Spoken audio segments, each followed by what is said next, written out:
Y el que tampoco quiso faltar a la inauguración del nuevo estadio del Club Cerro Porteño es la lluvia, parece.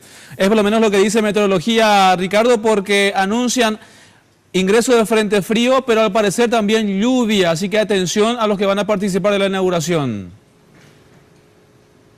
Muy buenas tardes, Jorge. Nos encontramos con Víctor Álvarez, jefe del Departamento de Pronósticos.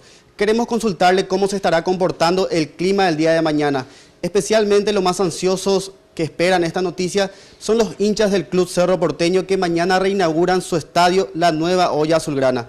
Víctor, ¿puedes comentarnos cómo se estará comportando el clima el día de mañana? Bueno, no es muy buena la noticia que tenemos para los amigos cerristas. Lastimosamente el pronóstico no es muy bueno para el día de mañana. Estamos esperando tormentas importantes en varios puntos del país. Y bueno, así como están las cosas, también la tormenta va a llegar a Asunción, a todo el departamento central. Y bueno, todo parece coincidir, ¿verdad? La tormenta más intensa podría darse entre la tarde y la noche justamente. Estamos esperando condiciones de tiempo severo, inclusive para varios departamentos del país.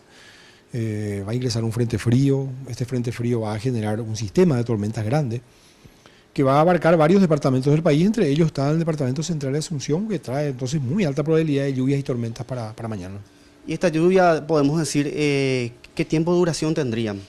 Y la tormenta la más intensa estaría entre la tarde y la noche del sábado. Probablemente el domingo a la madrugada ya queda una lluvia un poco más leve, pero con viento sur, ¿verdad? A partir de ahí ya baja la temperatura. Y ya las condiciones estarían mejorando rápidamente el domingo a la mañana. Ya las primeras horas de la mañana, algunas llovinas, después ya mejora rápido, ¿verdad?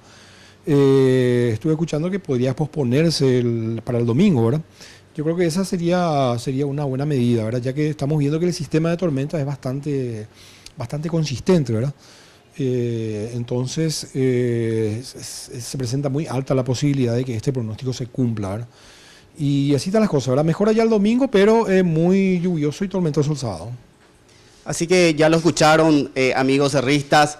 Mañana alta probabilidad de lluvia, de hecho que ya está confirmado. Así que los que quieran ir, en el caso de que no se suspenda las actividades del festejo, la reinauguración de la Nueva Olla, tendrán que ir con pilotines o con sombrillas. Así que esto es todo de mi parte, volvemos con ustedes. Gracias, Ricardo. Bueno, de hecho ya lo decía el presidente del Club Cerro Porteño, Juan José Zapac, se tiene que caer más o menos el tiempo para que la inauguración se suspenda. Pausa.